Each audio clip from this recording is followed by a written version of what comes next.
అస్సలాము అలైకుం వరహమతుల్లాహి వబర్కాతుహు.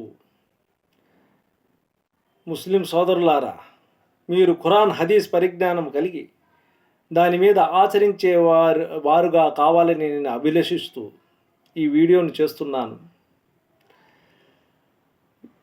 నేను ఈ వీడియోలో ఖురాన్ యొక్క తెలుగు తర్జుమాను చదవబోతాను. శ్రద్ధగా ఆలకించి ఆచరించేవారుగా కావాలని కోరుకుంటున్నాను. ఔజ్ బిల్లాహి మినష్ షైత్వానిర్ రజీమ్. బిస్మిల్లాహిర్ రహమానిర్ రహీం. సూరై ముర్సలాత్. ఒకదాని తర్వాత ఒకటి వరుసగా పంపబడే దాని సాక్షిగా అవి తుఫాను వేగంతో వీస్తాయి, లేపి వ్యాపింపజేస్తాయి, చీల్చి వేరు చేస్తాయి, హృదయాలలో జ్ఞాపకాన్ని జనింపజేస్తాయి. మీకు సాకుగా కానీ హెచ్చరికగా కానీ ఏ విషయం గురించి వాగ్దానం చేయబడుతుందో అది తప్పనిసరిగా జరగవలసి ఉన్నది. ఎప్పుడైతే నక్షత్రాల కాంతి మందగిస్తుందో, ఆకాశం చిల్చివేయబడుతుందో, పర్వతాలు తుత్తునియలుగా చేయబడతాయో, ప్రవక్తలందరూ హాజరయ్యే సమయం వస్తుందో, ఏ రోజుకై ఈ పనులన్నీ ఆపి ఉంచబడ్డాయి? తీర్పు దినానికై. ఆ తీర్పు దినం అంటే నీకేమి తెలుసు? ఆ రోజున సత్య తిరస్కారులకు వినాశనం కలుగుతుంది. మేము మీ పూర్వీకులను నాశనం చేయలేదా? తర్వాత రాబో వారిని కూడా వారి వెనకనే పంపుతాము. మేము నేరస్తుల పట్ల ఇలానే వ్యవహరిస్తాము. ఆ రోజున సత్య తిరస్కారులకు వినాశనం కలుగుతుంది. మేము మిమ్మల్ని తుచ్చమైన నీటితో పుట్టించలేదా? దానిని ఒక నిర్ణీత సమయం వరకు ఒక సురక్షిత స్థానంలో నిలిపి ఉంచలేదా? మేము దీనిని చేయగల సామర్థ్యాన్ని కలిగి ఉన్నాము కనుక మేము ఎంతో గొప్ప శక్తి సామర్థ్యాలు కలవారము. ఆ రోజున సత్య తిరస్కారులకు వినాశనం కలుగుతుంది. మేము భూమిని సజీవులు నిర్జీవులు సమీకరించే స్థానంగా చేయలేదా? అందు ఎత్తైన పర్వతాలను అమర్చలేదా? మీకు తాగటానికి మంచినీరు ప్రసాదించలేదా? ఆ రోజున సత్య తిరస్కారులకు వినాశనం కలుగుతుంది.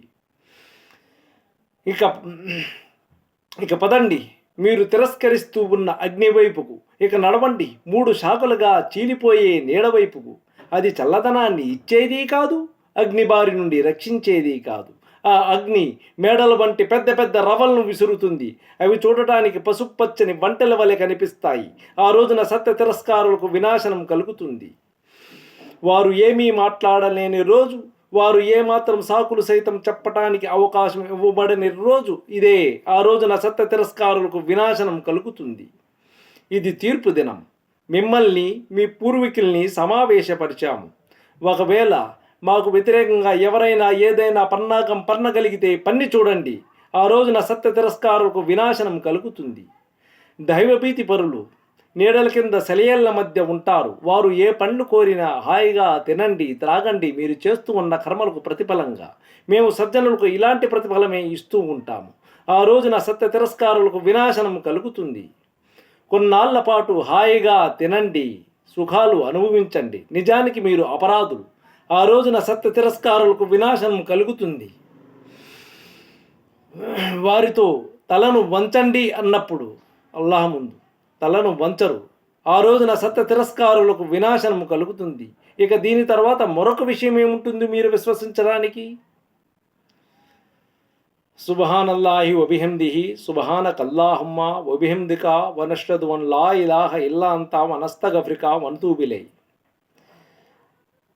మీరు కూడా ఈ మంచి పనుల్లో భాగస్వాములు కావాలని నేను కాంక్షిస్తున్నాను. కాబట్టి మీరు లైక్ చేయండి, షేర్ చేయండి, సబ్స్క్రైబ్ చేయండి. అస్సలాము అలైకుం వరహమతుల్లాహి వబర్కాతుహు. ఈ సూరాలోని ఈ వాక్యాలన్నీ అల్లా మాటలు. మీరు దీని మీద ఆచరిస్తారని ఆశిస్తూ అస్సలాము అలైకుం వరహమతుల్లాహి వబర్కాతుహు.